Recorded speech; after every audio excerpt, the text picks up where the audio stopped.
Hello बच्चों, आज हम पढ़ेंगे class 10 geography lesson number 3 water resources. आज का टॉपिक है आपका मल्टीपर्पस रिवर प्रोजेक्ट। मतलब कि इस वीडियो में हम जानेंगे कि मल्टीपर्पस रिवर प्रोजेक्ट क्या होते हैं and integrated water resource management, और किस तरीके से हम वाटर को मैनेज कर सकते हैं। लास्ट वीडियो में हमने जाना था कि वाटर को कंजर्व करना और मैनेज करना बहुत ज़रूरी है, क्योंकि पानी हमारे लिए बहुत ज़रूरी है, ठीक है। लेकिन सिर्फ आज के टाइम में ही नहीं, पुराने ज़माने में भी लोग समझते थे कि पानी क्या है, बहुत इंपॉर्टेंट है लाइफ के लिए। अगर हमें जीवन चाहिए तो पानी का होना बहुत ज़रूरी है, ठीक है। तो archaeological and historical record shows that from ancient time, पुराने ज़माने में we have been constructing sophisticated hydraulic structure. मतलब कि पुराने जमाने में भी सोफिस्टिकेटेड हाइड्रोलिक स्ट्रक्चर बनाए जाते थे। सोफिस्टिकेटिंग का मतलब होता है बेटा अद्भुत, यानी कि बहुत नॉलेज और एक्सपीरियंस के बाद कोई स्ट्रक्चर बनाना, ठीक है। हाइड्रोलिक मतलब कि हाइड्रोलिक स्ट्रक्चर वो होते हैं जैसे कि पूरी तरीके से पानी में डूबा हुआ स्ट्रक्चर, या फिर थोड़ा बहुत पानी में डूबा हुआ स्ट्रक्चर, ठीक है, जिसकी वजह से हम पानी को क्या कर सकते हैं, कंजर्व कर सकते हैं, सेव कर सकते हैं।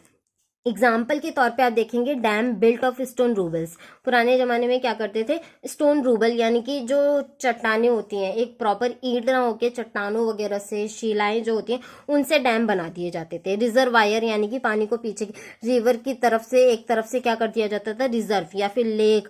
एम्बैंकमेंट बनाए जाते थे। एम्बैंकमेंट क्या होते हैं, जैसे कि ये रिवर फ्लो कर रही है, इसके किनारों पे बड़ी बड़ी तिरछी सी दीवारें बना देना, ताकि जो अगर फ्लड आए तो ये दीवारों की वजह से बाहर की तरफ गांव और शहरों में पानी ना जा सके। एंड कैनल्स बना दी जाती थी, रिवर की साइडों में से कैनल बना के वो सीधा आपके फील्ड में जाती थी, जो पानी को, वो फील्ड को इरिगेट करने में हेल्प करती थी, ठीक है। We continue this tradition in modern India by building dams in most of our river basin। आज के टाइम में भी हम ये डैम बनाने का जो ट्रेडिशन है इसको फॉलो कर रहे हैं, ठीक है। Hydraulic structure in ancient time, ठीक है। अब हम देखते हैं कि एंशियंट टाइम में किस टाइप के हाइड्रोलिक स्ट्रक्चर्स बनाए जाते थे। In the first century BC, Shringaverapura near Allahabad, Allahabad में जो जगह है श्रृंगावेरापुरा, वहां पे बनाया गया था। Had sophisticated water harvesting system channelling the flood water of the river Ganga. यानी कि गंगा रिवर के पास में श्रृंगावेरापुरा के एरिया में इसको बनाया गया था। अब देखिए किस टाइप से बनाया गया था। ये जैसे कि गंगा रिवर क्या कर रही है, फ्लो कर रही है आपकी, यहाँ से एक कैनल निकाल दी जो कि सीधा आपके कहाँ अटैच होएगी, सीधा आपके फील्ड में जाएगी और फील्ड को इरिगेट करेगी। लेकिन अगर बाढ़ आने लगी, यानी कि पानी गंगा वाटर का ज्यादा बढ़ गया, तो क्या करा जाएगा, यहाँ से छोटी सी एक कैनल निकाल दी, यहाँ पे टैंक बना दिया गया, ठीक है। अगर ज्यादा पानी होगा तो वो इस टैंक में भर जाएगा। इसके बाद एक ही टैंक नहीं, दूसरा टैंक बनाया गया, ज्यादा पानी होगा तो इसमें भर जाएगा। और इसके अलावा भी अगर क्या हुआ कि पानी बढ़ गया तो ये यहाँ पे फिर स्टेप्स बना दी गई, छोटी छोटी सीढ़ियाँ बना दी गई, फिर पानी जाएगा यहाँ पे और इसके बाद पानी जाएगा यहाँ पे, ठीक है। यहाँ तक पानी चला गया और यहाँ से फिर सीधा एक कैनल निकाल दी गई जो कहाँ पे अटैच होएगी, सीधा आपकी गंगा में, यानी कि वापस से सीधा कहाँ पे चला जाएगा, पानी गंगा में चला जाएगा, ठीक है। और ये जो है, ये जो गोल गोल सा है टैंक, इसके नीचे ऐसा सिस्टम किया गया कि थोड़ा थोड़ा पानी क्या करता रहेगा, रिसता रहेगा, मतलब कि जमीन में वापस जाता रहेगा, ताकि अंडरग्राउंड जो वाटर है वो हमेशा मैनेज रहे, वहां पे अवेलेबल रहे, ठीक है। तो इस तरीके से सोच समझ के पुराने जमाने में हाइड्रोलिक स्ट्रक्चर बनाए जाते थे, और ये श्रृंगावेरापुरा में बनाया गया था। During the time of the Chandragupta Maurya, dams, lake and irrigation system were extensively built. यानी कि चंद्रगुप्ता मौर्य के टाइम में भी डैम्स, लेक, कैनल्स वगैरह बनाई गई थी, ताकि इरिगेशन आराम से हो सके फील्ड में, ठीक है। Evidence of sophisticated irrigation work have also been found in Kalinga. आप देखेंगे कि कलिंगा यानी कि जो आज के टाइम में उड़ीसा है, वहां पे भी कई सारे हाइड्रोलिक स्ट्रक्चर देखने को मिलेंगे। नागार्जुन कोंडा आज के टाइम का आंध्र प्रदेश, बैनूर कर्नाटका, कोल्हापुर महाराष्ट्र, इन सब जगह में आप देखेंगे कि हाइड्रोलिक स्ट्रक्चर्स बनाए गए थे। इन द 11th सेंचुरी में भोपाल लेक बनाई गई। कहाँ पे, भोपाल में। One of the largest artificial lake of this it's time was built. उस टाइम की सबसे बड़ी आर्टिफिशियल लेक थी भोपाल लेक, ठीक है। In the 14th century the tank of Hauz Khas Delhi was constructed by Iltutmish. Iltutmish में भी एक बड़ा सा वाटर टैंक बनाया गया, हौस खास।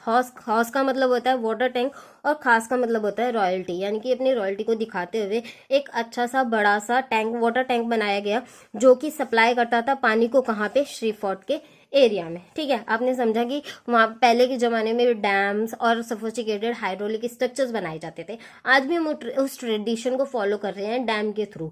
अब हम जानते हैं कि डैम क्या होता है। पानी को कंजर्व करने में डैम हमारी मदद करता है, हेल्प कर रहा है। ठीक है, तो हम देखते हैं कि ये होता क्या है। A dam is a barrier across flowing water that obstruct direction और retard the flow, often creating a reservoir, lake और इम्बाउंडमेंट।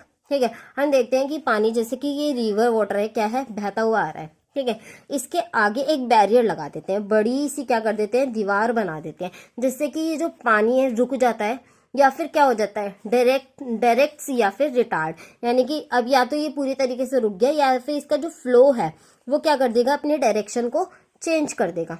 ठीक है, और स्लो भी कर देगा अपने डायरेक्शन को। That often creating a reservoir, अब ये पानी पूरा पीछे की तरफ फैल रहा है, दैट मीन्स कि ये पानी ऐसा हो जाएगा, क्योंकि पानी को बहने के लिए तो जगह चाहिए, आगे की तरफ से वो रुक जाएगा, पूरी तरीके से नहीं रुकेगा लेकिन पीछे की तरफ पानी इम्बाउंड हो जाएगा, इकट्ठा ज्यादा हो जाएगा। ठीक है, समझते हैं डैम को अच्छी तरीके से। Dam refers to the reservoir rather than the structure, मतलब कि ये जो स्ट्रक्चर हमने ये जो दीवार बनाई है ना, ये डैम नहीं है, ये सिर्फ एक स्ट्रक्चर है, लेकिन पीछे जो पानी इकट्ठा हुआ है ना, रिजर्व हुआ है, इसको डैम कहा जाता है। Most dam have a section called a spillway.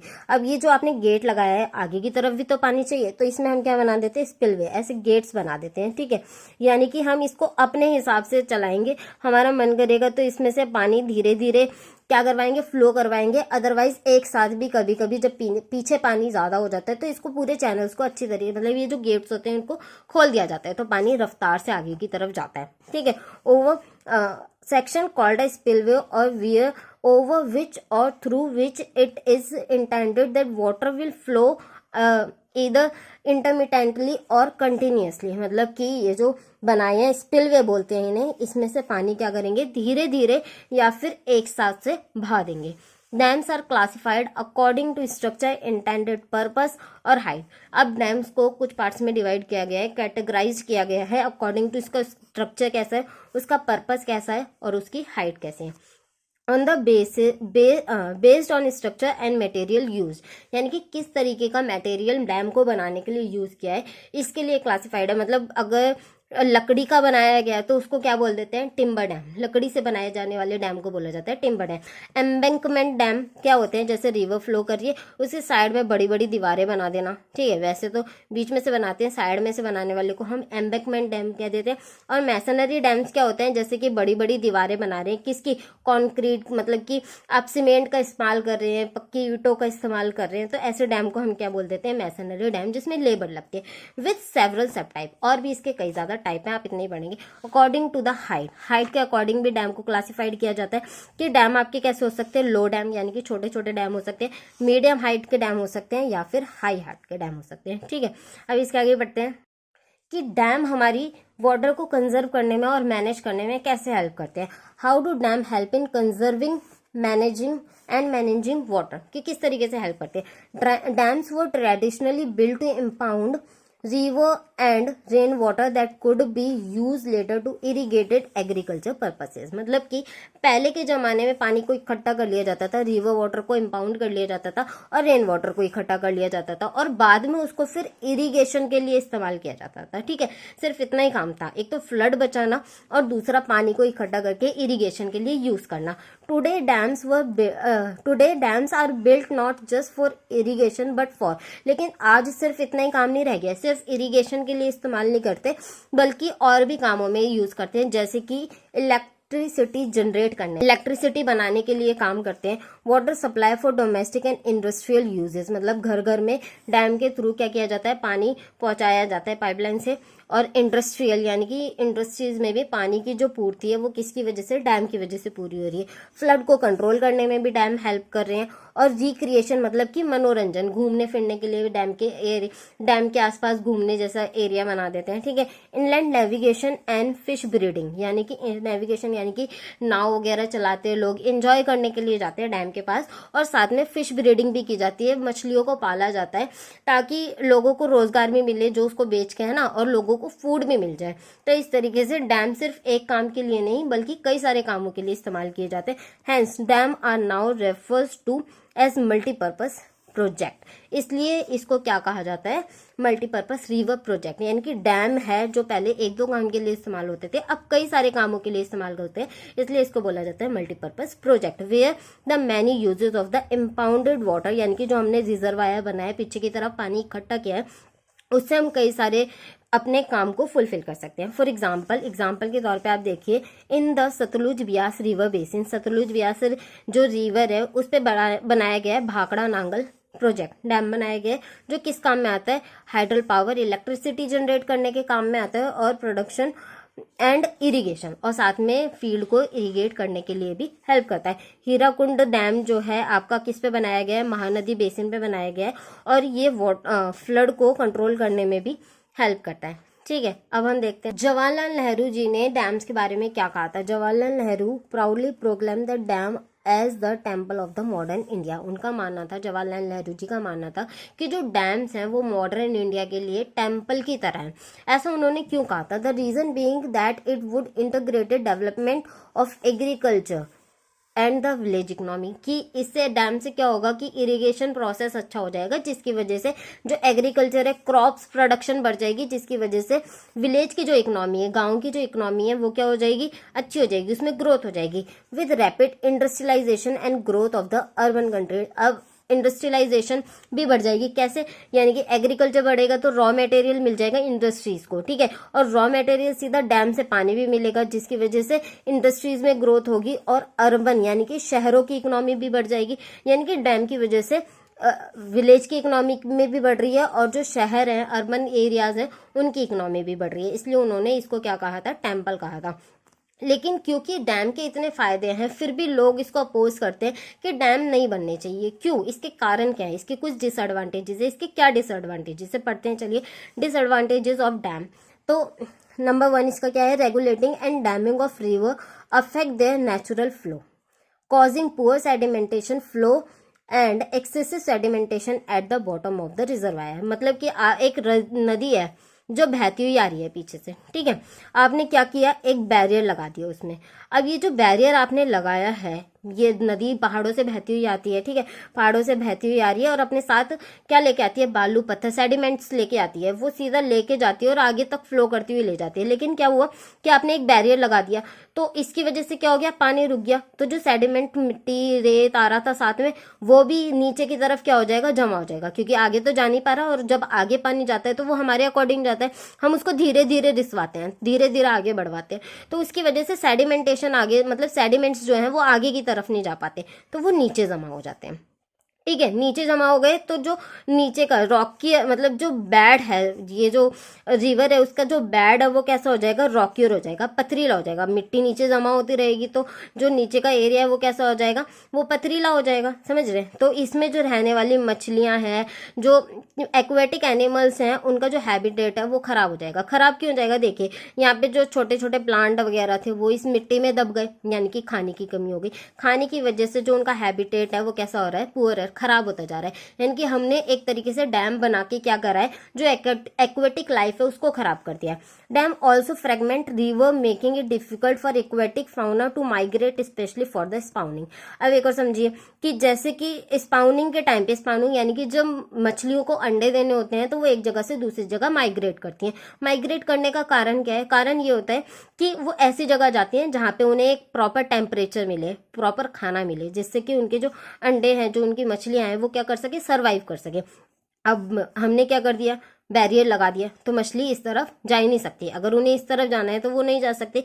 यानी कि हमने स्पाउनिंग के टाइम पे जो माइग्रेट होता था, एक तरीके से नेचर के साथ क्या कर दिया है, खिलवाड़ कर दिया है ना। नेक्स्ट क्या है, the reservoir that are create on the flood plains also submerge the existing vegetation and soil leading to its decomposition over a period of time। मतलब क्या है कि रिजर्वायर जब हम बनाते हैं रिवर में, जब ये रिजर्वायर बन रहा है, पीछे की तरफ पानी क्या हो रहा है, इकट्ठा हो रहा है, यानी कि ये पूरा जो एक तरीके से जो गांव था, इसको भी हमने पूरा सबमर्ज कर दिया। इसमें जो पेड़ पौधे उग रहे थे, इसकी जो वेजिटेशन थी, उसको भी पूरी तरीके से खराब कर दिया है, ठीक है, यानी कि डिकम्पोज कर दिया है। एक ओवर ऑफ पीरियड में जो यहाँ के, मतलब जो होते हैं ना, एक पर्टिकुलर रीजन में जो वेजिटेशन उगती थी, हमने उसको पूरी तरीके से खत्म कर दिया। और ये क्यों हुआ है, डैम की वजह से हुआ है। इसलिए कुछ लोग हैं जो डैम को क्या करते हैं, अपोज करते हैं।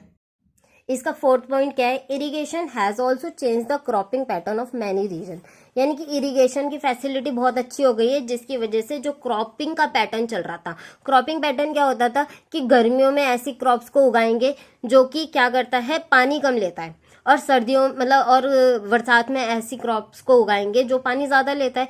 लेकिन क्योंकि इरिगेशन फैसिलिटी अच्छी हो गई है, तो इसके लिए क्या करते हैं कि हर सीजन में क्या करते हैं, वाटर इंटेंसिव क्रॉप्स को ग्रो किया जाता है, जिससे कि उन्हें फायदा हो, है ना, ज़्यादा पैसे मिले। अब इसका सीधा सीधा फर्क पड़ता है हमारी सॉइल पे। It has great ecological consequences like salination of the soil. पानी आप जानते हैं, पानी में टैप वाटर जो होता है आपको, उसमें हल्का सा थोड़ा बहुत नमक जरूर होता है, ठीक है। अब उसमें नमक है, तो जब आपने पानी भर दिया खेतों में, तो जो पानी है वो तो क्रॉप्स ले लेंगी, लेकिन जो नमक है वो धीरे धीरे क्या होता रहेगा, मिट्टी में मिलता रहेगा, मिट्टी में मिलता रहेगा। तो एक टाइम ऐसा आएगा जो पूरी मिट्टी है वो पूरी नमकीन हो जाएगी। तो इसकी वजह से क्या हो रहा है, सलाइनेशन ऑफ द सॉइल।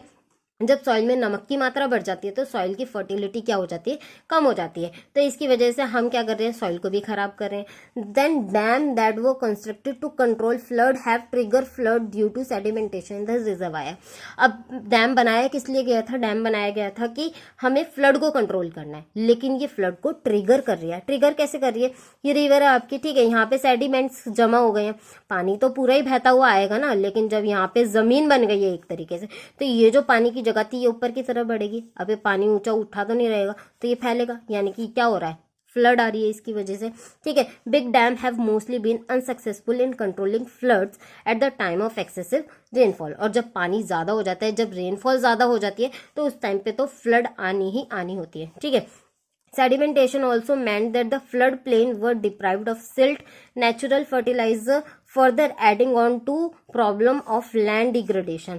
अब जो हमारे जो बालू पत्थर आते हैं नदी के साथ बहते हुए, वो काफ़ी फर्टाइल होते हैं। जब वैसे वो यहाँ पे डिपॉजिट करती हुई चलती है, लेकिन जब फ्लड आती है तो वो दूर तक फैल जाती है, यानी कि ये जो लैंड होता है ये अपने आप ही क्या हो जाता है, फर्टाइल हो जाता है। इसमें ये एक नेचुरल फर्टिलाइजर का काम करता है। अब सेडिमेंटेशन यहाँ पे क्या हो गया, जमा हो गया, तो आगे जो रिवर के आगे की जगह है जहाँ हम पानी अपनी मर्जी से छोड़ रहे हैं, ये सेडिमेंटेशन, ये सेडिमेंट्स आगे की तरफ पहुंचेंगे ही नहीं, तो आगे की जो लैंड है वो क्या हो जाएगी, खराब हो जाएगी, डिग्रेड हो जाएगी। और साथ में कभी कभी पानी इतनी तेजी से फेंका जाता है कि वो, अब जैसे वेजिटेशन का काम होता है सॉइल को इकट्ठा मतलब पकड़ के रखने का, वेजिटेशन तो हमने सारी खराब कर दी है, तो जब पानी बहुत तेजी से आगे की तरफ फ्लो करेंगे, तो जो आगे की थोड़ी बहुत मिट्टी फर्टाइल है, हम उसको भी क्या कर रहे हैं, इरोड कर रहे हैं, इरोजन कर रहे हैं, समझ गए। तो डैम की वजह से कई ज्यादा प्रॉब्लम्स हो रही है। Multipurpose project induce earthquake. अब इसकी वजह से अर्थक्वेक भी आ रहे हैं, क्योंकि पानी के फ्लो को जब हम रोक देते हैं तो काफी प्रेशर से आ रहा होता है, तो ये सारा प्रेशर किस तरफ लगेगा, नीचे की तरफ लगेगा, जिसकी वजह से क्या होता है, अर्थक्वेक आते हैं, causing water borne disease and pets and pollution resulting from excessive use of water, ठीक है। अब क्या होता है कि जो नीचे मिट्टी में पेड़ पौधे दब गए हैं, वाटर एक्वेटिक एनिमल्स हैं वो दब गए हैं, उसकी वजह से क्या हो रहा है, पहले बहते हुए पानी में तो वो आगे की तरफ बह जाते थे, अब स्टैग्नेटेड यानी कि रुके हुए पानी में क्या होता है, वो नीचे नीचे सड़ जाते हैं, बेकार हो जाते हैं, जिसकी वजह से पानी क्या हो रहा है, पॉल्यूट हो रहा है, खराब हो रहा है। तो ये सारे कॉजेज हैं जिसकी वजह से डैम बनाने के लिए क्या किया जाता है, अपोज किया जाता है, मतलब कुछ लोग बिल्कुल ही इसके अगेंस्ट है। अब जैसे इसकी एग्जाम्पल है आपका सरदार सरोवर डैम। जब ये डैम बनाया जा रहा था तो उस टाइम पे भी जो लोग थे बिल्कुल इसके अपोजिशन में खड़े हो गए थे कि ये डैम नहीं बनना चाहिए। चलिए स्टार्ट करते हैं, इसके बारे में पढ़ते हैं। Sardar Sarovar dam has been built over the Narmada river in Gujarat. ये कहाँ पे, सरदार सरोवर डैम कहाँ पे बनाया गया था, गुजरात में, नर्मदा रिवर के ऊपर, ठीक है। This is one of the largest water resource project of India. India का काफी बड़ा प्रोजेक्ट था ये स्टेट्स को पानी सप्लाई करने वाला था, महाराष्ट्र, मध्य प्रदेश, गुजरात और राजस्थान, ठीक है। ऐसा माना जा रहा था कि जब ये बनेगा तो उसके बाद ये 4 राज्यों में पानी की कमी पूरी हो जाएगी, ठीक है। It would meet the requirement of water in drought prone and desert area, कि जो जहाँ पे भी सूखा पड़ता है, जो भी डेजर्ट एरिया है, वहाँ पे हम पानी पूरी तरीके से अवेलेबल कराएंगे। It will provide irrigation facility to 18.45 lakh, यानी कि 18.45 लाख हेक्टेयर लैंड पे इरिगेशन प्रोसेस दोबारा से शुरू हो जाएगा, यानी कि वहाँ पे फैसिलिटी बढ़ जाएगी। नर्मदा बचाओ आंदोलन और सेव नर्मदा मूवमेंट, लेकिन फिर भी एक मूवमेंट चलाया गया जिसका नाम क्या था, नर्मदा बचाओ आंदोलन, यानी कि नर्मदा को बचाना है, क्योंकि डैम की वजह से रिवर वाटर क्या हो रहा है, पॉल्यूट हो रहा है। लेकिन सिर्फ इतना ही कारण नहीं है, और भी कारण है। चलिए देखते हैं। Mobilise tribal people. अब ये किन्होंने स्टार्ट किया था, जो वहाँ के रहने वाले ट्राइबल पीपल थे, फार्मर्स थे, एनवायरमेंटलिस्ट थे, और साथ में जो ह्यूमन राइट्स वाले जो लोग थे उन्होंने ये बिल्कुल अगेंस्ट थे कि सरदार सरोवर जो डैम बनाया जा रहा है ये नहीं बनना चाहिए। It originally focus on the environmental. ये पूरी तरीके से पहले जब ये स्टार्ट किया था तो उनका मानना था कि इससे हमारा पूरा एनवायरमेंट खराब हो रहा है, ये नहीं बनना चाहिए, ठीक है, क्योंकि पेड़ वगैरह सबमर्ज हो जाते हैं, डूब जाते हैं, सारी चीज़ें खराब हो रही है।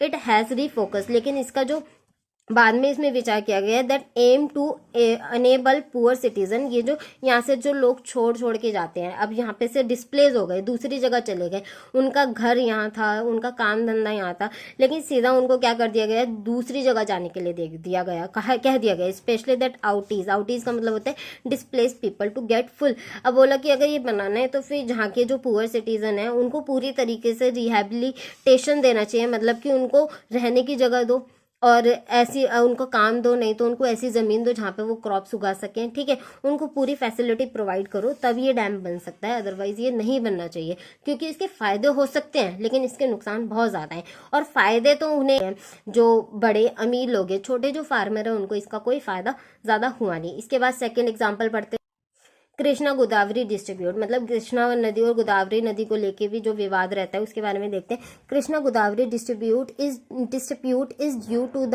Objection raised by Karnataka and Andhra Pradesh government. ये किसके थ्रू उठाया गया था, कर्नाटका और आंध्र प्रदेश की गवर्नमेंट के थ्रू उठाया गया था। क्यों? It is regarded the diversion of more water the Koyna by the Maharashtra government for a multipurpose project, यानी कि ये कृष्णा जो रिवर है, इस कृष्णा रिवर की एक ट्रिब्यूटरी है जिसका नाम है कोयना। कोयना रिवर पे एक डैम बनाया गया था जिसका नाम है क्या, कोयना डैम, ठीक है। तो महाराष्ट्र जो गवर्नमेंट है उसने क्या किया, उसका ज़्यादातर पानी अपनी तरफ डाइवर्ट कर दिया। अब अपनी तरफ डाइवर्ट कर दिया है तो आगे वाली जो स्टेट्स हैं वहाँ पे जो पानी है वो प्रॉपर तरीके से नहीं जा रहा, पूरी डाउन स्ट्रीम यानी कि तेज बहता हुआ नहीं जा रहा। It would reduce downstream flow in they state, उनकी स्टेट में पानी तो अब जितना महाराष्ट्र गवर्नमेंट छोड़ेगी उतना ही वहाँ पे पहुँचेगा, तो with adverse consequences of agriculture and industries, तो इसका पूरा नुकसान हुआ उनको, क्या, इंडस्ट्रीज पे और एग्रीकल्चर पे। तो इसलिए इसको क्या कहा गया, इस मतलब इसके अगेंस्ट मूवमेंट हुए थे। तो अब ये आपका जो वीडियो है ये आपकी खत्म होती है। नेक्स्ट वीडियो में हम पढ़ेंगे rain water harvesting. I hope आपको ये वीडियो पसंद आया हो। वीडियो पसंद आया हो तो प्लीज़ वीडियो को लाइक करें, चैनल को सब्सक्राइब करें। मिलते हैं नेक्स्ट वीडियो में। Thank you for watching.